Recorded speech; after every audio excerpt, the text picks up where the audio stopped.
வணக்கம் நண்பர்களே, நான் உங்கள் மகேஸ்வரி. துருக்கி சிரியாவில் ஏற்பட்ட நில அதிர்வை பற்றி நம்ம எல்லாருமே கேள்விப்பட்டிருப்போம். இந்த நில அதிர்வு பூமியோட ஒரு கோர தாண்டவம்னே சொல்லலாம். எல்லாருமே இந்த நிலநடுக்கத்தை பற்றி பேசிக்கான ஒரு அறிவியல் நாலேஜ் நம்மளுக்கு இருக்கும், இது எதனால் ஏற்படுது அப்படின்னு. இருந்தாலும் இந்த நில அதிர்வுக்கு பின்னாடி இருக்கக்கூடிய ஆழமான அறிவியல் காரணங்களை பற்றி தான் நம்ம இந்த நிகழ்ச்சியில் பார்க்க போகிறோம். இதுக்கு நம்மளோட இணைஞ்சிருக்கிறார் ஜியாலஜிஸ்ட் முத்துசாமி அவர்களை நம்ம இந்த நிகழ்ச்சியில் சந்திக்கலாம். வணக்கம் சார். வணக்கம் மேடம். உங்களை நீங்கள் அறிமுகப்படுத்திக்கிங்க. என்னோட பேர் வந்து முத்துசாமி, புவியியல் ஆய்வாளர், இண்டோ-ஜியோ கன்சல்டன்சி பிரைவேட் லிமிடெட்லேருந்து உங்களுக்கு சில இன்னைக்கு ஒரு அவேர்னஸ் கொடுக்குறதுக்காக இந்த ப்ரோக்ராம். கண்டிப்பாங்க சார். இந்த நிகழ்ச்சியை வந்து பார்த்தீங்கன்னா முழுக்க மக்களுக்கு ஒரு விழிப்புணர்வு கொடுக்கணும். இந்த நிலநடுக்கத்தால் ஏற்பட்ட பாதிப்புகளை வந்து இன்னைக்கு நிறைய தொலைக்காட்சி செய்திகள் மூலமாக மக்கள் நேரடியாக பார்த்துக்கிட்டு இருக்காங்க. இதில் வந்து மக்களுக்கு தெரிந்த அறிவியல் காரணங்கள் நிறைய இருந்தாலும் தெரியாத ஆழமான அறிவியல் காரணங்கள் நிறைய இருக்குது. அதை பற்றின ஒரு விழிப்புணர்வு கொடுக்கறதுக்காக தான் நாங்கள் இன்னைக்கு உங்களை சந்திச்சிருக்கோம். இப்போ இந்த துருக்கி சிரியாவில் நடந்த நிலநடுக்கத்தை பற்றி உங்கள் கருத்தை வந்து இந்த இடத்துல பதிவு பண்ணுங்கள் சார். நம்ம எல்லாரும் பார்த்துட்டு இருக்க இந்த துருக்கி சிரியா அந்த பார்டர்ஸில் நடந்த நிலநடுக்கம் வந்து உண்மையிலேயே ஒரு மிகப்பெரிய கோர சம்பவம் தான். நம்ம ஒரு இதில் பார்க்குறப்ப நிறைய பேர்த்தோட லைஃப்பில் கிட்டத்தட்ட பார்த்தீங்கன்னா ஒரு 4000 பேர்த்துக்கு மேலே வந்து இது வரைக்கும் இறந்துருக்குறாங்க. இன்னும் ரெக்கார்டு போயிட்டுருக்கு, இன்னும் ஃபைனலாக தெரியல. ஸோ மிகப்பெரிய ஒரு துயரமான சம்பவம் தான். பட் இதுக்கு பின்னாடி ஒரு அறிவியல் கருத்து அப்படிங்கிறது இது என்ன மாதிரி நடந்துச்சு, என்ன ரீசன் அப்படின்னு நீங்கள் சொல்லணும் அப்படின்னு பார்த்தீங்க அப்படின்னா, இந்த துருக்கி அப்படிங்கிற ஒரு ரீஜன் வந்து பார்த்தீங்க அப்படின்னா எங்கள் இதில், அதாவது ஜியாலஜிக்கல் இதில் நாங்கள் சொல்கிறது வந்து இது வந்து கண்டங்கள் நகர்வு அப்படின்னு சொல்லுவோம். நம்ம தமிழில் இதாக சொல்லணும் அப்படின்னா எங்கள் இதில் சொல்கிறப்ப கான்டினென்டல் ட்ரிஃப்ட் அப்படின்னு சொல்லுவாங்க. ஒரு கான்டினென்ட்டு இன்னொரு கான்டினென்டல் பிளேட்ஸ்ன்னு சொல்லக்கூடிய அந்த கண்டங்கள் வந்து ஒரு இடத்துல இன்னொரு இடத்துல நகர்றதோ இல்லை ரெண்டு கண்டங்கள் ஒன்னோட ஒன்று உரசறப்ப ஏற்படக்கூடிய அந்த ட்ரெமர்ஸ்ன்னு சொல்லுவாங்க. எல்லாமே வந்து பூமிக்கு அடியில் சொல்லுவோம். பூமிக்கு அடியில் இது வந்து பார்த்தீங்கன்னா கிரஸ்ட்ன்னு சொல்லக்கூடிய பூமியில் பார்த்தீங்கன்னா ஒரு 3 விதமானது இருக்கும். கிரஸ்ட்டு, மேண்டில், கோர் அப்படின்னு சொல்லிட்டு வந்து 3 விதமாக நம்மளோட எர்த்தை வந்து பிரிச்சிருப்போம். லேயர்ஸ் 3 விதமான லேயர்ஸ் இருக்குது. இது வந்து பார்த்தீங்கன்னா அதிகபட்சம் ஒரு 200 கிலோமீட்டர், 100 கிலோமீட்டர்லேருந்து 200 கிலோமீட்டர் வரைக்கும் சப்சர்வேஸ் இருக்கும். இதுக்குள்ளார நடக்கிறது தான் இந்த வந்து எர்த்குவேக் வைப்ரேஷன்ஸு. ஸோ இந்த பிளேட் வந்து ஒன்னோட ஒன்று மோதுறனாலையோ இல்லை ஹரிசாண்டலாக நகரனாலையோ இல்லை வெர்டிக்கலாக அப்ஸ் அண்ட் டவுன், இது மாதிரி நிறைய நிகழ்வுகள் இருக்குது. இதை டெக்னிக்கலாக சொன்னால் கன்வர்ஜன் பிளேட் போன்று, டைவர்ஜன் பிளேட் போன்று அந்த மாதிரி வந்து நம்ம சொல்லுவோம். ஸோ இந்த மாதிரியான மூமெண்ட்ஸ் நடக்கிறப்ப அதில் ஏற்படக்கூடிய வைப்ரேஷன்ஸ் தான் நம்மளுக்கு வந்து வெளியில் வர்றப்ப நம்மளுக்கு வந்து எர்த்குவேக் அப்படிங்கிற மாதிரி வருது. பாறைகள் ஏன் அந்த மாதிரி நகருது அப்படிங்கிறதுக்கு காரணம் வந்து இது வந்து இதுக்கு பின்னாடி இருக்கிறது வந்து டெக்டானிக் அப்படின்னு, டெக்டானிக் பிளேட் மூமெண்ட் அப்படின்னு ஒரு தியரி இருக்குதுங்க. டெக்டானிக்கல் டிஸ்டர்பன்ஸ் அப்படின்னு சொல்லிட்டு பூமிக்கு அடியில் பார்த்தீங்கன்னா இருக்கக்கூடிய அந்த ஃப்ளூயிட் நம்ம நினச்சிட்டு இருக்கோம் மேலே எல்லாமே ஹார்டாக இருக்குன்னு சொல்லிட்டு. ஆனால் நம்மலாம் வந்து மேக்மா அப்படிங்கிற ஒரு பெரிய ஃப்ளூயிட் மேலே இந்த பிளேட்டெல்லாம் வந்து அப்படியே மிதந்துட்டு இருக்கு. நம்ம உலகமே பார்த்தீங்க அப்படின்னா ஒரு 7 மேஜர் பிளேட்டுன்னு சொல்லுவாங்க. 7 மிகப்பெரிய கண்டங்கள். North American plate, south American plate, African plate, Indian plate, கீழே அடுத்து வந்து மேலே யூரோஷியன் பிளேட்டு. இந்த மாதிரி வந்து ஒவ்வொரு கண்டங்கள் நம்ம படிச்சிருப்போம். அந்த ஒவ்வொரு கண்டங்களும் ஒரு பிளேட், இது எல்லாம் சேர்ந்து ஒரு பிளேட்டை வந்து கீழே இருக்கக்கூடிய ஃப்ளோயிடில் வந்து மிதந்துக்கிட்டு இருக்கு. ஸோ இதுக்கு வந்து சட்டன் ஃப்ரிக்ஷனில் தான் இயங்கிட்டு இருக்கு அந்த பார்டர்ஸில் வந்து. ஸோ அதனால் பார்த்தீங்கன்னா இந்த மூமெண்ட்ஸ் தான் வந்து இதுக்கு காரணம் வந்து கன்வெக்ஷன் கரண்ட் அப்படின்னு சொல்லுவாங்க. டெக்னிக்கலாக சொல்லணும் அப்படின்னா கீழே இருக்க அந்த ஃப்ளூயிடை வந்து கன்வெக்ஷன் கரண்ட்டில் இந்த மாதிரி கரண்ட் பாஸ் ஆகிட்டே இருக்கனால அந்த இதோட மூமெண்ட் வந்து இந்த பிளேட்டை வந்து நகர்த்திக்கிட்டே இருக்கும். நீங்கள் இன்னும் நம்ம வந்து ஒரு எளிய மக்களுக்கு புரியணும்னு சொல்லணும் அப்படின்னா, நார்மலாக நீங்கள் வீட்டில் கேஸில் ஒரு பாத்திரத்தில் தண்ணியை ஊற்றி வச்சுட்டு வெயிட் பண்ணிங்கன்னா தெரியும், அந்த இது வாட்டர் வந்து ஹீட்டாக இப்படி வந்து ரவுண்ட்ஸ் மாதிரி வந்துக்கிட்டே இருக்கும். அதே சேம் எஃபெக்ட் தான் வந்து கீழே நடக்குது. அதுக்கு பேர் வந்து கன்வெக்ஷன் கரண்ட்டுன்னு சொல்லுவோம். ஸோ அந்த ஒரு எஃபெக்ட் தான் இங்கே இருக்கக்கூடிய இந்த கண்டங்களை வந்து நகர்த்துற இதில் வந்து நடந்துகிட்டு இருக்கு. அந்த லாவாவோட ஹீட்ல அந்த எஸ் அதில் வந்து இந்த மூமெண்ட் இதுக்கு பேர் சொல்லுவாங்க டெக்டானிக்கல் டிஸ்டர்பன்ஸ் அப்படின்னு நம்ம சொல்லக்கூடியது. இதுக்கு எக்ஸாக்டாக சொல்லணும்னா பிளேட் டெக்டானிக்ஸ் அப்படின்னு சொல்லுவாங்க. இது ஒரு பெரிய தியரியே இருக்கு சயின்டிஃபிக்கலா பேசணும் அப்படின்னா. சிரியா துருக்கியில ஏற்பட்ட இந்த நிலநடுக்கத்துக்கு காரணமும் இந்த மாதிரியான பாறை நகர்வுகள். கண்டிப்பா இதுல வந்து எக்ஸாக்டா இந்த பர்டிகுலர் நம்ம துருக்கியை மட்டும் நம்ம எடுத்துக்கிட்டோம் அப்படின்னா இதோட அமைப்பு ஜியாலஜிக்கலா என்ன மாதிரி இருக்குதுன்னு பார்த்தீங்கன்னா, அதாவது சவுத்தில் வந்து அரேபியன் பிளேட்டு, வெஸ்ட்டில் வந்து ஆப்பிரிக்கன் பிளேட்டு, நார்த்தில் வந்து யூரோஷியன் பிளேட். அது வந்து கண்டங்கள் 3 கண்டங்கள் இருக்குது. இந்த 3 கண்டங்களுக்கு நடுவில் பார்த்தீங்கன்னா துருக்கி வந்து மாட்டிக்கிச்சு. இதில் என்ன ஒரு இன்னும் பியூட்டி அப்படின்னு பார்த்தீங்கன்னா, நம்ம அதாவது அரேபியன் பிளேட்டும் ஆப்பிரிக்கன் பிளேட்டும் டுவர்ட்ஸ் நார்த் வந்து மூமெண்ட்டில் இருக்குது, யூரோஷியன் பிளேட் டுவர்ட்ஸ் வந்து சவுத் மூமெண்ட்டில் இருக்குது. இந்த ரெண்டுக்கு நடுவில் அது துருக்கி மாட்டினால இது என்ன சொல்லுவோம்னா, எங்கள் டெக்னிக்கலாக சைஸ்மிக்கலி ஆக்டிவ் ஏரியா அப்படின்னு சொல்லுவோம். எப்பயுமே அந்த பார்டரில் பார்த்தீங்க அப்படின்னா ட்ரெமர்ஸ் வந்து இதாகிட்டே தான் இருக்கும். பட் அதுக்கு வந்து சம் லெவல்ஸ் இருக்குது, மேக்னிடியூட் அப்படின்னு நம்ம சொல்லுவோம். அந்த இதை வந்து 0லேருந்து 10 வரைக்கும் இதுக்கு வந்து மெஷர்மெண்ட் இருக்குது. 2.8 வரைக்கும் அந்த ட்ரெமர்ஸோ அந்த வைப்ரேஷனோ இருக்கிறது வந்து நம்மளுக்கு வந்து பெரிய லெவலில் பாதிப்புகளை வந்து தராது. அந்த எர்த்குவேக் ரிக்டர் அளவுன்னு செய்தி சொல்றது ரிக்டர் அளவுங்கிறது அதான் எக்ஸாக்டாக சொல்லுவாங்க. அந்த மேக்னிடியூட் இதை தான் வந்து அந்த மெஷர் பண்ணுற ஸ்கேலுக்கு பேர் ரிக்டர் ஸ்கேல் அப்படின்னு சொல்லுவாங்க. அதுக்கு வேல்யூங்கிறது 1லேருந்து 10 வரைக்கும் இருக்குது.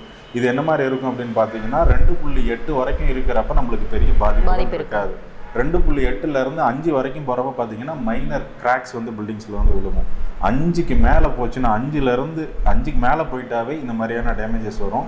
5 to 8 வரைக்கும் இந்த அளவுக்கு டேமேஜஸ் இருக்கும். 8க்கு மேலே எல்லாம் போயிடுச்சு அப்படின்னா இந்த ஷேக்கிங் கூட நீங்கள் பார்க்க முடியாது, சுத்தமாக எல்லாத்தையும் டெஸ்ட்ராய் பண்ணிடும். அவ்வளோ வந்து வயலண்ட்டாக இருக்கும். இதுதான் வந்து ஸ்கேல் வச்சுருக்குறாங்க.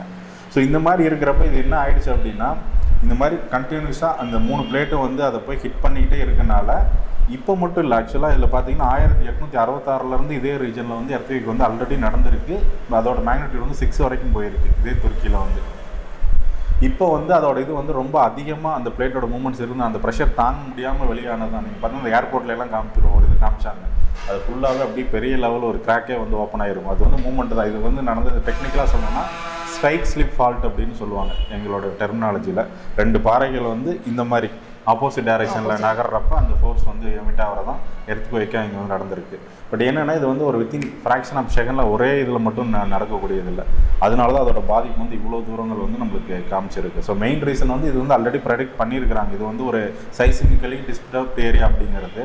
பட் இது வந்து ஒரு இதில் நடந்தனால நம்மளால் இந்த டைம் தாங்கிறத நம்மளால் ப்ரெடிக்ஷன் கொடுக்க முடியல, திடீர்னு நடந்து முடிஞ்சிருச்சு.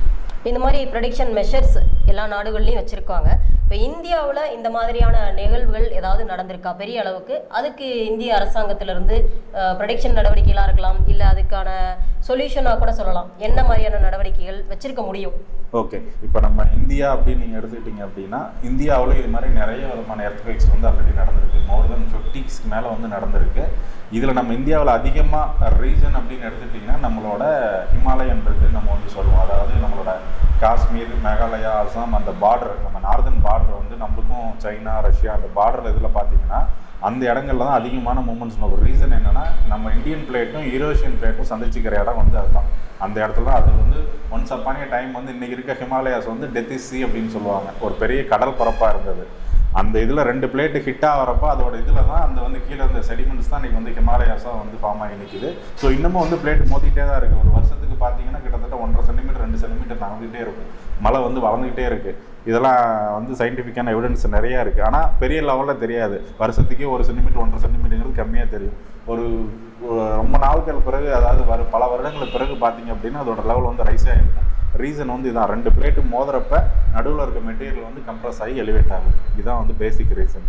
ஸோ இந்த மாதிரி இருக்கிறப்ப நம்மளுக்கு ஆல்ரெடி இந்தியாவில் ரெக்கார்டான எர்த்குவேக் வந்து பார்த்தீங்கன்னா 50க்கு மேலே ரெக்கார்ட் ஆகிருக்கு. எல்லாமே இந்த பார்டர் தான். காஷ்மீர்லேருந்து கீழே அசாம் வரைக்கும் பார்த்தீங்கன்னா இந்த பார்டரில் நிறைய எர்த்குவேக் நடந்திருக்கு. காஷ்மீரில் நிறைய பெரிய பெரிய எர்த்குவேக் 1950 நடந்திருக்கு. ரீசெண்டாக நம்ம எடுக்கணும் அப்படின்னா இந்தியாவை பொறுத்த வரைக்கும் 2001 ஜனவரி 26 பார்த்தீங்கன்னா நம்ம குடியரசு தினம் அன்னைக்கு கரெக்டாக எர்த்குவேக் நடந்துச்சு. 57 குடியரசு தினம் அன்னைக்கு. அன்னைக்கு வந்து அடிக்கிறப்ப பார்த்தீங்கன்னா 7.6 மேக்னிடியூட். குஜராத்தில் பூச்சிங்கிற இடத்துல அதிக அளவில் அஃபெக்ட் ஆனது அதுதான். இந்தியாவில் மிகப்பெரிய டேமேஜஸ். ஏன்னா இது வந்து லேண்டில் நடந்தனால பார்த்தீங்கன்னா நிறையா பில்டிங் கொலாப்ஸ் ஆகி ஏகப்பட்ட டேமேஜஸ் வந்து நடந்துச்சு. இந்தியாவை பொறுத்த வரைக்கும் அதிகப்படியாக நடந்தது அதான். அந்த மாதிரி ஒரு 8 எர்த்குவேக் மேஜராக நடந்திருக்கு இந்தியாவை பொறுத்த வரைக்கும். இது வரைக்கும் ரெக்கார்ட் ஆகிருக்கு. இந்திய அரசாங்கம் இதை வந்து முன்கூட்டியே அறிவதற்கான அறிவியலில் வந்து நாலேஜாக இருக்காங்களா? எந்த மாதிரியான நடவடிக்கைகள் எடுத்திருக்காங்க இது வரைக்கும்? இதை பொறுத்த வரைக்கும் எர்த்குவேக் அப்படின்னு நீங்கள் எடுத்துக்கிட்டிங்கன்னா இது வந்து நம்ம வந்து மினிஸ்ட்ரி ஆஃப் எர்த் சயின்ஸ் அப்படின்னு சொல்லிட்டு நம்ம அதில் ஒரு தனி டிவிஷன் இருக்குது. அதில் என்ன செப்பரேட்டாக பார்த்தீங்கன்னா நேஷனல் சென்டர் ஃபார் சைஸ்மாலஜி அப்படின்னு சொல்லுவாங்க. இந்த மாதிரி எர்த்குவேக்ஸ் மட்டுமே ப்ரெடிக்ட் பண்ணுறதுக்குன்னே தனி டிபார்ட்மெண்ட் இருக்குது. அவங்க வந்து இதை வந்து மானிட்டர் பண்ணிட்டு தான் இருக்கிறாங்க. அவங்க இதில் என்ன ஆக்டிவிட்டீஸ் பண்ணுறாங்க அப்படின்னா கிட்டத்தட்ட இந்தியா முழுவதும் ஒரு 115 இடங்களில் வந்து இந்த மாதிரியான இது வந்து ரெக்கார்ட் பண்ணுறதுக்கு ஸ்டேஷன்ஸ் வந்து இருக்குது. அதுக்கு என்ன சொல்லுவோம்னா சைஸ்மோகிராஃப் அப்படின்னு சொல்லுவோம் அந்த இன்ஸ்ட்ருமெண்ட்டுக்கு பேர். அந்த ரெக்கார்ட் ஆகிற சிக்னலுக்கு பேர் வந்து சைஸ்மோகிராம் அப்படின்னு நம்ம வந்து சொல்லுவோம். அதாவது முன்கூட்டியே எந்தெந்த பாறை நகர்வுகள் எந்தெந்த இடத்துல இருக்குன்னு தெரிஞ்சு அந்த இடத்துக்கு அதை ரெக்கார்ட் பண்ணுற மாதிரி வந்து பண்ணியிருக்காங்க. அது வந்து இது இன்னும் உங்களுக்கு டீட்டெயிலாக சொல்லணும் அப்படின்னா இந்தியா என்ன பண்ணியிருக்காங்க, இந்த டிபார்ட்மெண்ட் வந்து இந்தியா ஃபுல்லாக வந்து சர்வே பண்ணியிருக்காங்க. ஜியாலஜிக்கல் இன்வெஸ்டிகேஷன் பண்ணி எந்தெந்த இடங்கள்லாம் இந்த மாதிரியான வீக் பிளேட்ஸ் வந்து இருக்குது, அதில் என்னென்னலாம் வர்றதுக்கு பாசிபிள் இருக்குன்னு அந்த ஜோனவே ஐடென்டிஃபை பண்ணி அதை ஃபால்ட் ஜோன்னு நாங்கள் சொல்லுவோம். எந்த இடத்துல கீழே வந்து பாறை வெடிப்புகள் அதிகமாக இருக்குதோ அந்த இடத்துல மட்டும்தான் நம்மளுக்கு வந்து எர்த்குவேக்ஸ் வந்து நடக்கும். ஸோ இதை வந்து ஆல்ரெடி ஜியாலஜிக்கல் டெக்டானிக்கல் மேப் அப்படின்னு சொல்லி ப்ரிப்பேர் பண்ணி ஆல்ரெடி கவர்மெண்ட்டில் இருக்குது. அதில் நிறைய மார்க்கிங்ஸ் எல்லாம் பண்ணியிருப்பாங்க. இந்தந்த இடத்துலலாம் எர்த்குவேக் வர்றதுக்கு பாசிபிலிட்டிஸ் இருக்குது, இந்தந்த இடங்கள்லாம் வந்து வல்கனோஸ் வர்றதுக்கு பாசிபிலிட்டிஸ் இருக்குது, இந்தந்த இடங்கள்லாம் லேண்ட்ஸ்லைட். இப்போ நீங்கள் ஹில் ஏரியாலாம் போயிட்டீங்கன்னா ஆல்ரெடி மேப்ஸ் இருக்கும், இந்தந்த இடத்துல வந்து லேண்ட்ஸ்லைட்ஸ் வந்து நடக்கும் அப்படிங்கிறதுலாம் ப்ரிகாஷன்ஸ் இருக்கும். அதெல்லாம் சில மெஷர்மெண்ட் எடுத்து அவங்க ப்ரிகாஷன் மெஷர்ஸ் நிறைய பண்ணிகிட்டு இருக்காங்க, எப்படி வந்து தடுக்கிறது அப்படின்னு சொல்லிட்டு. அதே மாதிரி எர்த்குவேக்கும் அவங்க வந்து பண்ணியிருக்கிறாங்க. இதை வந்து மானிட்டரும் பண்ணிகிட்டு இருக்காங்க. நான் சொல்லக்கூடிய அந்த 115 இடங்கள்னு சொன்னேன் இல்லைங்களா, அந்த இடத்துலாம் வச்சு இதை வந்து பீரியாடிக் எவ்ரிடே வந்து ரெக்கார்ட் ஆகிட்டே இருக்கும். ஒரு சின்ன ட்ரமர்ஸ் வந்துச்சுன்னா கூட அந்த இதில் வந்து ரீடிங் வந்து காமிச்சு கொடுத்துரும். இப்போ பெருநாட்டில் ஏற்பட்ட இந்த நிலச்சரிவு அப்படிங்கிறதும் இந்த மாதிரியான பூமிக்கடியில் ஒரு கண்டிப்பாக ஒரு பக்கம் வந்து மழை வெள்ளத்தினால நிலச்சரிவு வந்தாலும் இன்னொரு பக்கம் நிலச்சரிவுக்கு காரணமாக இருக்கிறது எல்லாமே பேசிக் ரீசன் வந்து பார்த்தீங்கன்னா இந்த அடியில் டெக்டானிக் சொல்லக்கூடிய இந்த பிளேட்டோட மூவ்மெண்ட் தான் எல்லாத்துக்குமே காரணம். இன்னும் உங்களுக்கு இன்னும் நல்லா புரியணும்னு சொன்னால் கூட 2004 பார்த்தீங்கன்னா டிசம்பர் 26 நம்ம வந்து சுனாமிங்கிற ஒரு இது, அதுக்கு வந்து அப்புறம் தான் எல்லாத்துக்குமே தெரியும். ஆனால் முதல்ல அது சுனாமின்னு தான் தெரியும். ஆக்சுவலாக அது சுனாமிங்கிறது எர்த்குவேக் தான். நம்ம மேல் விளைவுகள் சுமத்ரா அந்த இது பார்டரில் மலேசியா அந்த இதில் வந்து நடந்தது வந்து பார்த்தீங்கன்னா கீழே வந்து கடலுக்கு அடியில் நடந்த எர்த்குவேக்கு அதோட எஃபெக்ட் தாங்காமல் தண்ணி வந்து நம்ம வந்து சுனாமி அப்படிங்கிற ஃபார்மில் வந்து நம்மளுக்கு வருது. ஸோ அல்டிமேட்டாக எல்லாமே எர்த்குவேக் தான். எந்த இடத்துல நடக்குதுங்கிறத பொறுத்து அதோட பாதிப்பு வந்து அதிகமாக இருக்கும். லேண்டில் நடந்துச்சுன்னா இந்த மாதிரி பில்டிங் கொலாப்ஸ் ஆகும், கடல் கடியில் நடந்துச்சுன்னா கடல் தண்ணி வெளியில் வந்துடும். இதே ஹில்ஸ் ஏரியானா லேண்ட்ஸ்லைட் ஏரியாஸ் இருக்கும். இப்போ அதாவது சீ லெவல் ஏறுறது இறங்குறதுக்கு காரணமும் இந்த மாதிரியான பாறைகளோட ஒரு காரணம். ஸோ இந்த மாதிரி பகுதிகள் வந்து இப்போ அரசாங்கத்தால் ஒரு சில பகுதிகள் வந்து ஐடென்டிஃபை பண்ணியிருக்கிறதா சொல்றீங்க. இந்த பகுதிகளில் ஒருத்தர் வந்து ஒரு கன்ஸ்ட்ரக்ஷன் பண்ணணும் அப்படின்னா அதுக்கு என்னென்ன சொல்யூஷன்ஸ் இருக்கு? இதுல இருந்து அவங்கள வந்து அவங்களோட கட்டடங்களை பாதுகாத்துக்கிறதுக்கோ அவங்களோட வாழ்வாதாரத்தை பாதுகாத்துக்கிறதுக்கு என்னமான ப்ரிகாஷன்ஸ் ஒரு பொதுமக்களா அவங்க எடுத்துக்க முடியுங்க? ஓகே, ஒரு அருமையான கொஸ்டின்ஸ் கேட்டிருக்கீங்க. இது வந்து எல்லாத்துக்கும் ஒரு தெரிஞ்சிக்க வேண்டிய முக்கியமான பதில். இது நீங்கள் அவசியம் அவேர்னஸாக எடுத்துக்கோங்க. அதாவது இந்த மாதிரி கட்டுமானத்துறை அப்படின்னு நீங்கள் எடுத்துக்கிட்டீங்க அப்படின்னா இந்த மாதிரியான இது சொல்லக்கூடிய பிளேட் டெக்டானிக்கலி டிஸ்டர்ப்டு ஏரியா அப்படிங்கிறது கவர்மெண்ட் ஆல்ரெடி நிறைய நோட்டிஃபை பண்ணி வச்சுருக்கிறாங்க. அந்த மாதிரி இடத்துல கண்டிப்பாக வீடு கட்டக்கூடாது. இப்போ நீங்கள் அதர் ஃபாரின் கண்ட்ரிஸ்லாம் நிறைய எடுத்தீங்கன்னா இதில் வந்து ரொம்ப அவங்க வந்து அவேர்னஸ் ஜாஸ்தி. ஒரு கன்ஸ்ட்ரக்ஷன் ஒரு இடத்துல வருது அப்படின்னா முதல்ல எடுத்தோடனே அவங்க முதலாக ஸ்டடி பண்ணக்கூடியதே இந்த ஜியாலஜிக்கல் இன்வெஸ்டிகேஷன் தான், ஜியோ டெக்னிக்கல் இன்வெஸ்டிகேஷன் சொல்லுவாங்க. எக்ஸாக்டாக ஒரு பில்டிங் கட்டுறதுக்கு முன்னாடி அப்ரூவல் வாங்க சொல்றது, வாங்குறதுக்கு முன்னாடியே கிளியரன்ஸ், கிரவுண்ட் கிளியரன்ஸ் தான் ஃபர்ஸ்ட். அதுக்கப்புறம் தான் நீங்க சொல்ற சிவில் அப்ரூவல் அதெல்லாம் அடுத்தடுத்த ஸ்டேஜுக்கு போகும். ஃபர்ஸ்ட் அப்ரூவல் என்ன போறோம்னா ஜியோ டெக்னிக்கல் அப்ரூவல் தான் நம்ம இது பண்ணுவாங்க, ஸ்டடி பண்ணுவாங்க. இந்த இடத்துல என்ன விதமான ராக் ஃபார்மேஷன்ஸ் இருக்கு, இது வந்து டெக்டானிக்கலி டிஸ்டர்ப்டு ஏரியாவா, வேற ஏதாவது ஃபியூச்சர்ல நடக்கிறதுக்கு பாசிபிலிட்டிஸ் இருக்குன்னு நிறைய பாயிண்ட் ஆஃப் வியூ இருக்கு. இது எல்லாத்தையும் கம்ப்ளீட்டா அனலைஸ் பண்ணி அவங்க என்ன பண்ணுவாங்க, ஒரு என்ஓசி வந்து ப்ரொவைட் பண்ணுவாங்க. இந்த பேஸ்ட் அந்த என்ஓசிக்கு அப்புறம் தான் சிவில் இதுவே வந்து உள்ள வருவாங்க, இது வந்து சேஃபான ஏரியா அப்படின்னு சொல்லிட்டு. பட் நம்ம இந்தியாவில் வந்து இந்த மாதிரிலாம் இருந்தால் இந்த அளவுக்கு வந்து இன்னும் அவேர்னஸ் வந்து கன்ஸ்ட்ரக்ஷன் ஃபீல்டில் இது வரைக்கும் வர கிடையாது. வந்துச்சுன்னா இன்னும் பெட்டராக. ஏன்னா நம்ம பொதுவாக கிரவுண்ட் கிளியரன்ஸ்னா அந்த மண்ணோட தன்மை, இருக்கும் தன்மை இருக்கு, இது பில்டிங்கை தாங்குமா இல்லையான்னு தான் பார்க்குறோம். ஒரு குறிப்பிட்ட ஆழமுறைக்கு தான் பார்க்குறோம். ஆனால் அதுக்கு கீழே இருக்கக்கூடிய பிளேட்ஸை வந்து பெருசாக நம்ம அந்த அளவுக்கு வந்து கருத்தில் எடுத்துக்கிறது கிடையாது. ஸோ அதனால தான் நான் சொல்கிறேன், நம்ம இதுலேயும் வந்து இந்த மாதிரி வந்து மேப்ஸ் எல்லாம் ஆல்ரெடி இருக்குது. இதெல்லாம் ஓகேனா ப்ரிப்பேர் பண்ண கொடுக்குறது எங்களை மாதிரி கன்சல்டன்ட் நிறைய பேர் இருக்கிறாங்க. ஸோ இந்த மாதிரி இதெல்லாம் நீங்கள் தெரிஞ்சுக்கிட்டு அந்த இடத்துல நீங்கள் வீடு கட்டுனீங்க அப்படின்னா கண்டிப்பாக இந்த மாதிரி பாதிப்புகளில் இருந்து நம்ம வந்து தவிர்க்கலாம். பட் இதில் நம்ம எந்த அளவுக்கு டிஃபர் ஆகிறோம் அப்படிங்கிறத மட்டும் நான் சொல்கிறேன். இந்தியா லெவலில் நம்ம பார்த்தோம் அப்படின்னா நம்மளுடைய தமிழ்நாடுன்னு உதாரணத்துக்கு நான் சொல்கிறேன், எக்ஸாம்பிளுக்கு பார்க்குறப்போ அது இது வந்து ஷீல்டு ஏரியான்னு சொல்லுவோம். ஷீல்டு ஏரியா அப்படிங்கிறது நம்ம லேண்டுக்கு அடியில் இருக்க பாறைகள்லாம் வந்து ஹார்ட் ராக் டெரைன்னு சொல்லுவோம், கெட்டி பாறைகள். அதனால வந்து அவ்வளோ சீக்கிரம் வந்து அந்த இது வரதுனால ஷேக்ஸ் வந்து கொஞ்சம் கம்மியாக இருக்கும், வராதுன்னு நான் சொல்லலை. ஏன்னா இன்னைக்கு நிறைய மூமெண்ட்ஸ் வந்து நடந்துகிட்டே இருக்கனால இப்போ நம்ம இதில் ஈவன் கரூரில் கூட பார்த்தீங்கன்னா லாஸ்ட் 2 டைம் வந்து சென்னையில் வந்துச்சு, நிறைய இடங்கள் வந்துக்கிட்டு தான் இருக்குது. ஸோ அப்படிங்கிறப்ப நம்ம இதெல்லாம் வந்து அனலைஸ் பண்ணிக்கிட்டே தான் இருக்கிறோம். எந்தெந்த இடத்துல இது மாதிரி பாசிபிலிட்டிஸ் இருக்குது, நாங்கள் ப்ரைவேட்டாக நாங்கள் நிறைய அனலைஸ் பண்ணுறோம். கவர்மெண்ட் சைட்லேயும் நிறைய டேட்டாஸ் இருக்குது. ஸோ இந்த மாதிரி ஒரு லார்ஜ் ஸ்கேல் கன்ஸ்ட்ரக்ஷன் போகிறவங்க இந்த மாதிரி ஒரு கன்சல்டண்ட்டை ரெஃபர் பண்ணி இதுக்கெல்லாம் பாசிபிலிட்டிஸ் இருக்கா, அந்த இடத்துல எர்த்குவேக் வருமா, வல்கனோஸ் வருமா, லேண்ட்ஸ்லைடு நடக்கிறதுக்கு பாசிபிலிட்டிஸ் இருக்கா, இதெல்லாம் வந்து தெரிஞ்சுக்கிட்டு அதுக்கப்புறம் தான் சாயில் டெஸ்ட்டே நாங்கள் வந்து ரெக்கமெண்ட் பண்ணுறோம். ஸோ இது வந்து மேஜர் நான் சொல்கிறது, ஒரு லார்ஜ் ஸ்கேலில் முதல்ல செக் பண்ணிக்கோங்க. அதுக்கப்புறம் மைனராக இன்டெப்த்தாக போகிறப்ப, அதாவது கிரவுண்ட் ஃப்ளோர் பண்ணுறீங்களா, G+1 G+2 3 அந்த மாதிரி எவ்வளோ பில்டிங்கோட ஹைட் இன்க்ரீஸ் பண்ணுறீங்கிறதுக்கு தகுந்த மாதிரி கீழே என்ன ராக் ஃபார்மேஷன் இருக்குது, எவ்வளோ தூரத்துக்கு அதோட ஸ்டெபிலிட்டி இருக்குங்கிறதுக்கு சாயில் டெஸ்ட் வந்து நம்ம கம்பல்சரி போய் தான் ஆகணும். அதாவது சாயில் டெஸ்ட்டுக்கு முன்னாடி இது வந்து சாயில் டெஸ்ட்டுக்கு முன்னாடி வந்து நீங்கள் வந்து ஜியோ டெக்னிக்கல் இன்வெஸ்டிகேஷன் நீங்கள் பண்ணிக்கிறீங்க. அடுத்த ஸ்டேஜில் சாயில் டெஸ்ட் பண்ணீங்கன்னா இது முதல்ல இது வந்து பேஸ் என்ன பொறுத்தவரைக்கும், அதுக்கப்புறம் நீங்கள் வீடு எப்படி கட்டுறீங்க அதெல்லாம் அடுத்த ஒரு பில்டிங்கோட அஸ்திவாரம் மாதிரி நம்ம ராக் ஃபார்மேஷன் டெஸ்ட், நம்ம வீடு கட்டுறது மாதிரி தான் நம்மளோட சாயில் டெஸ்ட் அப்படிங்கிறது. அதெல்லாம் நீங்க உதாரணமா சொல்றீங்க. இப்போ ஒரு பகுதியில வந்து அந்த கட்டிடம் அமையக்கூடிய இடம் வந்து நீங்க சொல்லக்கூடிய அந்த கான்டினென்டல் பிளேட் அடியில் இருக்க பிளேட்ல எந்த ஏரியாவில் இருந்தா பாதிப்புகள் அதிகமா இருக்கும்? அதாவது மிடில்லையா இல்ல கார்னர்லையா? ஒரு பிளேட் ஒரு ஸ்பேஸ் இருக்கும் இல்லைங்களா அந்த பிளேட்டுக்குன்ட்டு. ஸோ அதுல வந்து இப்போ தமிழ்நாடுன்றது வந்து சென்டர் ஆஃப் த ஒரு பர்டிகுலர் பிளேட் மேல இருக்கு. இப்போ இதோட கார்னர் ஏரியாஸ்க்கு அதிகமா பாதிப்பு வருமா, இல்ல சென்டர் ஆஃப் த பிளேஸ்க்கு ஒரு எர்த்குவேக் வருதுன்னா அந்த பாறையோட எந்த பகுதிக்கு பாதிப்புகள் அதிகமா இருக்கும்? கண்டிப்பா நல்ல கொஸ்டின். இது என்ன மாதிரி இருக்கும் அப்படின்னா அதோட மார்ஜின்ஸ்ல தான் எப்பயுமே இதோட எஃபெக்ட் வந்து ஜாஸ்தியா இருக்கும். அதனாலதான் பாத்தீங்கன்னா குஜராத், மேல காஷ்மீர், அசாம் அதெல்லாம் வந்து அது வந்து பார்டர்ஸ், அந்த சைடு வந்து யூரோஷியன் பிளேட்டு, இந்த சைடு வந்து நம்ம இந்தியன் பிளேட்டு, இது ரெண்டும் மோதுறப்ப அந்த பார்டர்ஸ் எங்கெங்கெல்லாம் வருதோ அந்த இடத்துல வந்து டிஸ்டர்பன்ஸ் இருக்கும். இந்த சைடு பார்த்தீங்கன்னா ஈஸ்ட் கோஸ்ட் எல்லாமே சென்னை, நாகப்பட்டினம் அந்த மாதிரி இது. அந்த சைடு நம்ம இதில் பார்க்குறோம் அப்படின்னா மலேசியா, சிங்கப்பூர், சுமாத்ரா அந்த பார்டர்லாம் பார்த்தீங்கன்னா நடந்துகிட்டே இருக்கும். ஸோ அந்த பார்டர்ஸில் தான் எப்பயுமே வந்து எஃபெக்ட் வந்து நம்மளுக்கு வந்து ரொம்ப ஜாஸ்தியாக இருக்கும். சென்டர் ஆஃப் தி போர்ஷன்ஸ் வந்து கம்மியாக தான் இருக்கும். ஏன்னா அது வந்து ரிலீஸ் ஆகிறதுக்கு இடம் வேணும். ஸோ அப்போ எந்த இடத்துல அந்த ஸ்பேஸ் இருக்குது, ரெண்டு பிளேட்டுக்கு நடுவில் இருக்கிற ஸ்பேஸ்ல தான் வந்து அந்த வைப்ரேஷன்ஸ் வந்து வெளியில வரும். அதனால சென்டர் ஆஃப் தி போர்ஷன் வந்து ஆல்மோஸ்ட் நம்மளுக்கு வந்து சேஃப்டி இதுதான் 80% சேஃப்டின்ற மாதிரி சொல்லலாம். ஸோ இப்போ ஒரு பில்டிங் கட்டிடுறாங்க, அந்த பகுதியில் வந்து இப்போ ப்ரொடக்ஷனில் வந்து அதில் ஒரு லைட் மைனர் வைப்ரேஷன் தான் இதுக்கு முன்னாடி இருந்திருக்கு. இப்போ பாறைகளோட மூவ்மெண்ட்னால அதிகமான வைப்ரேஷன் இருக்கக்கூடிய வாய்ப்பு இருந்ததுன்னா அவங்க இன்டீரியராகவோ இல்லை எக்ஸ்டீரியராகவோ அந்த கன்ஸ்ட்ரக்ஷன் பீப்புள் வந்து என்ன மாதிரியான ப்ரிகாஷன்ஸ் பண்ணிக்கலாம்? அதாவது ஓகே நீங்கள் இது ஒரு கட்டி முடிச்சிட்டீங்க அந்த மாதிரி நீங்கள் கேட்குறீங்க. ஓகே, அதாவது நிறைய இடங்கள் என்ன பண்ணிடுறாங்க, இந்த அவேர்னஸ் இல்லாமல் இன்றைக்கி வந்து இந்த மாதிரி ஒரு பில்டிங்கை நம்ம கட்டிட்டோம் அப்படின்னாலும் இதை வந்து திரும்ப வந்து நம்ம வந்து முதல்ல அனலைஸ் பண்ணணும். இந்த இடத்துல அதுக்கு உண்டான பாசிபிலிட்டிஸ் இருக்குது அப்படின்னா எந்த அளவுக்கு இருக்குதுங்க, அதோட அந்த அந்த மேக்னிடியூடு தான் 2 இருக்கா, 2.5 இருக்கா, இல்லை 1 தான் இருக்கா, 1 கூட கம்மியாக இருக்குதா அப்படிங்கிறத அந்த மெஷர்மெண்ட்ஸ் வந்து நம்மளால் எடுக்க முடியும்.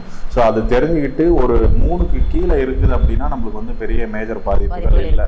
அதுக்கு மேலே வர்றதுக்கு பாசிபிலிட்டிஸ் இருக்குது அப்படின்னா முடிஞ்ச வரைக்கும் நம்ம ஃபஸ்ட்டு பாயிண்ட் வந்து அவாய்ட் பண்ணுறது அப்படின்னா இப்போ இன்றைக்கி வந்து நியூ கன்ஸ்ட்ரக்ஷனில் வந்து இப்போ நிறைய மெத்தட்ஸ் கொண்டு வந்துருக்குறாங்க. இந்த மாதிரி எர்த்குவேக் ப்ரோன் ஏரியாவில் வந்து என்ன பண்ணுறாங்கன்னா நம்ம அந்த எலாஸ்டிக் ரீபவுண்ட் தியரின்னு நம்ம சொல்லுவோம். அந்த வைப்ரேஷனுக்கு தகுந்த மாதிரி அந்த பில்டிங் தாங்குற மாதிரி வந்து இன்றைக்கி கட்டுறதுக்குலாம் நிறைய இது டெக்னாலஜி தாங்கும் அந்த மாதிரி வந்து இன்றைக்கி வந்து கொண்டு வந்திருக்கிறாங்க.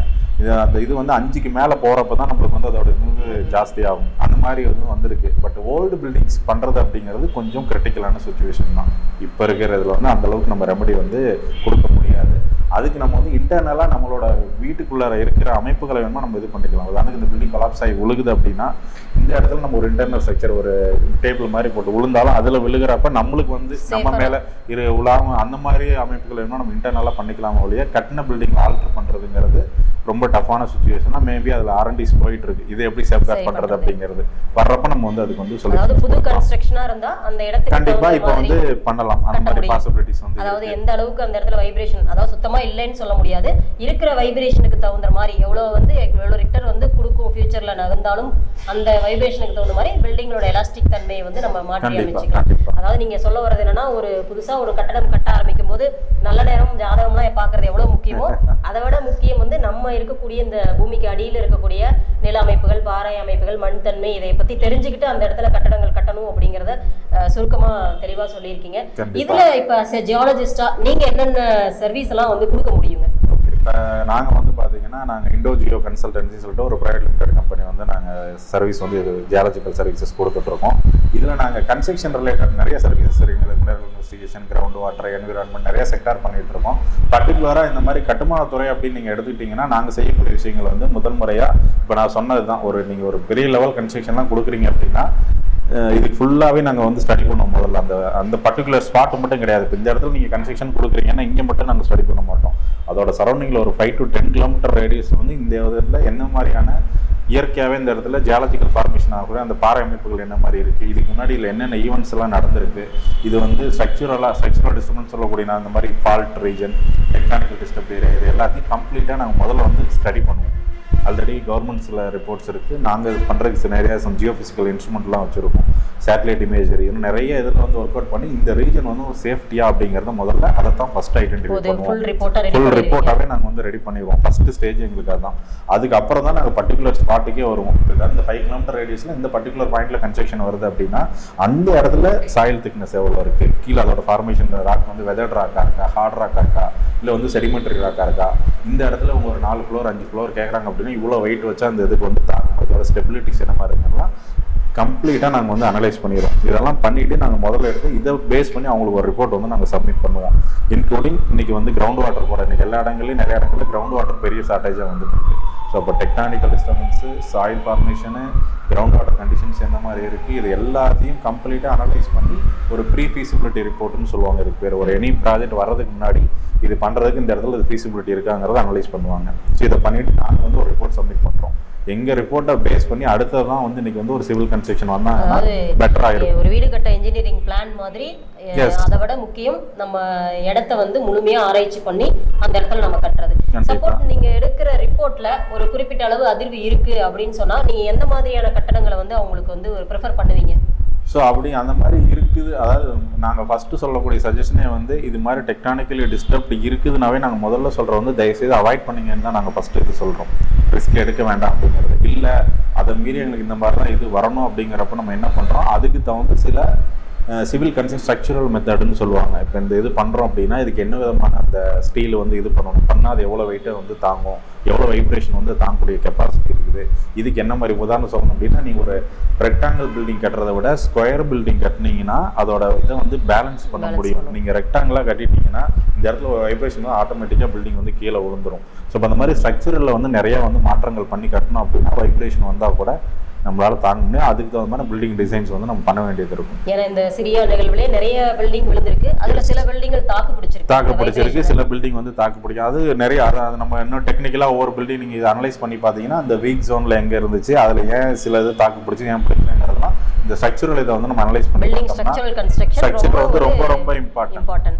கண்டிப்பா அதுக்கு தகுந்த மாதிரி நீங்க கொடுக்குற இந்த மாதிரியான சர்வீஸ் நீங்க சொல்லியிருக்கீங்கல்ல, ஒரு ஏரியா வந்து ஃபுல் அண்ட் ஃபுல் நம்ம பூமிக்கு மேலே எந்த அளவுக்கு அதோட ஆராய்ச்சிகள் பண்ணுறோமோ அதே அளவுக்கு பூமிக்கு அடியில் ஆராய்ச்சி பண்ணி அதுக்கான ஒரு வழிகாட்டுதல் கொடுத்துட்டு இருக்கீங்க. இதுக்கு அரசாங்கத்தில் உங்கள் நிறுவனம் வந்து எந்த அளவுக்கு அப்ரூவல்டாக நீங்கள் செயல்பட்டு இருக்கீங்க? ஓகே, இப்போ இந்த இதுன்னு எடுத்து பார்த்தீங்கன்னா இப்போ நாங்கள் கம்பெனிஸ் அண்ட் பேசிக்காக நான் ஜியாலஜிஸ்ட் அப்படின்னு சொல்கிறேன்னா நான் வந்து ப்ராப்பராக ஒரு காலேஜில் ஜியாலஜிக்கில் இது முடிச்சுட்டு சர்டிஃபிகேஷன் வாங்கிட்டு இன்றைக்கி வந்து எங்களோட கம்பெனி வந்து சென்ட்ரல் கவர்மெண்ட்டே எங்களை வந்து எவாலுவேட் பண்ணியிருக்கிறாங்க. நாங்கள் வந்து ஒரு ஜியாலஜிஸ்ட் தானா, இந்த யூனிவர்சிட்டி இந்த காலேஜில் தான் படிச்சிருக்கோமா அப்படிங்கிறத எங்களோட சர்டிஃபிகேட்ஸ் மூலம் வந்து எங்களோட ஆஃபீஸ் செட்டப்லேருந்து எங்களோட இன்ஸ்ட்ருமெண்ட்லேருந்து நாங்கள் என்னென்ன சாஃப்ட்வேர் யூஸ் பண்ணுறோம் அப்படிங்கிறது எல்லாமே கவர்மெண்ட் வந்து எங்களை தனியாக அனலைஸ் பண்ணி எங்களுக்கு வந்து அக்ரிடேஷனே வந்து கொடுத்துருவாங்க. இந்த மாதிரி சர்வீசஸ் பண்ணுறதுக்கு வந்து இதுக்கு வந்து குவாலிட்டி கவுன்சில் ஆஃப் இந்தியான்னு சொல்லிட்டு தனி செக்டாரே இருக்குது. அவங்க வந்து எங்கள் அனலைஸ் பண்ணி இதை வந்து அப்ரூவ் பண்ணியிருக்காங்க. இந்த மாதிரி நீங்கள் ஜியாலஜிக்கல் சர்வீஸ் வந்து பண்ணுறதுக்கு அத்தன்டிகேட் பீப்புள் அப்படின்னு சொல்லிட்டு. இது இல்லாமல் நம்ம ஒரு விஆர்னாட் ஒரு சிங்கிள் பர்சன் கிடையாது, ஒரு ப்ரைவேட் லிமிடெட் கம்பெனி. நம்ம ப்ராப்பராக எம்சிஏல வந்து ரெஜிஸ்டர் பண்ணி எல்லா எங்களோட சர்டிஃபிகேட் மூலம் எல்லாத்தையும் ப்ரொடியூஸ் பண்ணி தான் இந்த கம்பெனி வந்து நீங்கள் ஸ்டார்ட் பண்ணி ரன் பண்ணிட்டு இருக்கோம். ஸோ எங்களால் வந்து அத்தன்டிகேட்டடாக எல்லா சர்வீஸும் கொடுக்க முடியும். அதுக்குண்டான எல்லா சர்டிஃபிகேஷன்ஸும் ISO certifications, NABET accreditation, quality council of certifications எல்லா இதுக்கு இல்லாமல் ஸ்டேட் கவர்மெண்ட்டில் இருக்கக்கூடிய ஆத்தரைசேஷன் எல்லாமே நம்ம வந்து வச்சுருக்கோம். அதனால் எல்லாரும் பண்ணி கொடுக்கணும். பொதுமக்களுக்கு ஒரு ட்ரஸ்டடாக நம்மளால எல்லா சர்வீஸுமே ப்ரொவைட் பண்ண முடியும். ஸோ இந்த எர்த்குவேக் சம்பந்தமாக இந்த நிகழ்ச்சியில் கலந்துக்கிட்டு மக்களுக்கு இந்த அளவுக்கு ஒரு விழிப்புணர்வு கருத்துக்களை பகிர்ந்துக்கிட்டதுக்கு எங்களோட சேனல் சார்பாக நன்றியை தெரிவித்துக்கிறேன். கண்டிப்பாக நானும் வந்து இதை வந்து ஒரு வாய்ப்பாக நான் வந்து எடுத்துக்கிறேன். ஏன்னா என்னென்னா இது வந்து நிறைய மக்களுக்கு வந்து இதை பற்றின புரிதல் வந்து இல்லாமல் இருக்குது. ஸோ இனிமேலாவது ஒரு கட்டுமான துறையில் போகிறப்ப இந்த விஷயங்கள்லாம் கவனித்து உங்களோட வந்து நீங்கள் பண்ணிக்கிட்டீங்கன்னா உங்களோட லைஃப் வந்து பெட்டராக இருக்கும். இதை ஒரு அவேர்னஸாக நீங்கள் வந்து எடுத்துக்கோங்க. மிக்க நன்றி.